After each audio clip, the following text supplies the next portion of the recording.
Coup d'envoi des JO d'hiver à Pékin, 24e édition. La traditionnelle cérémonie d'ouverture débute à 13h heure de Paris. Le président russe Vladimir Poutine et Xi Jinping se rencontrent en ce moment. Ils vont souligner leur vision commune en matière de sécurité internationale. Il s'agit d'une réponse diplomatique, montrer qu'il y a un front anti-occidental. Le spectacle, lui, se tiendra au Stade national de Pékin, aussi connu sous le nom de Nid d'Oiseau, qui avait déjà été inauguré pour les Jeux de 2008. C'est le réalisateur chinois Zhang Yimou qui signe la mise en scène avec 3000 participants. On retrouve tout de suite Lou Kissiela, notre correspondante à Pékin. Cette rencontre entre les deux présidents russes et chinois, c'est l'occasion de réaffirmer un axe anti-américain entre la Chine et la Russie. Oui, c'est une rencontre au sommet et un signal fort puisque c'est la première fois depuis le début de la pandémie que le numéro 1 chinois voit en personne un autre chef d'État. Les discussions sont en cours, elles ont commencé il y a à peu près une heure.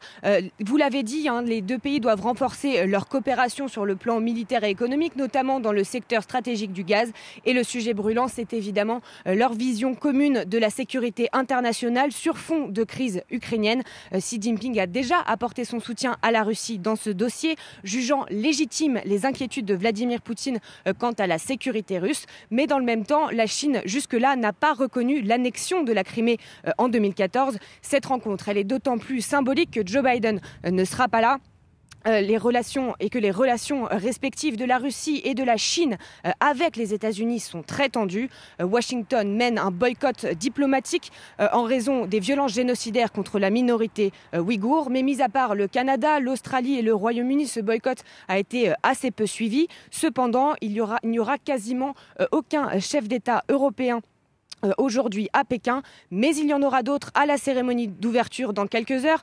Parmi eux, le président Tokayev du Kazakhstan, le prince héritier d'Arabie Saoudite, Mohamed Ben Salman, et le président égyptien Abdel Fattah al-Sisi.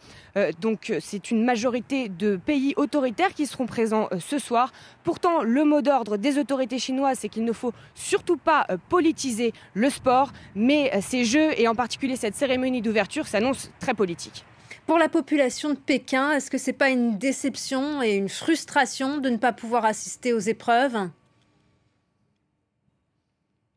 Oui, tout se joue à huis clos, on le sait, les participants, les athlètes sont dans une bulle olympique. La cérémonie d'ouverture, c'est dans quelques heures. Vous l'avez dit tout à l'heure, elle se déroulera dans le Nid d'Oiseau. Ça se trouve à environ 2 km de là où je me trouve. Mais nous n'en verrons rien, les Pékinois non plus, même pas de loin. Impossible d'approcher du stade, tout est bouclé.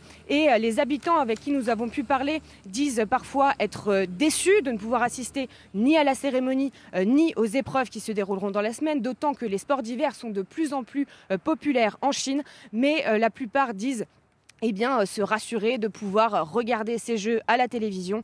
Et ces JO d'hiver sont une très grande source de fierté pour les Chinois. Merci beaucoup Lou Kissiela.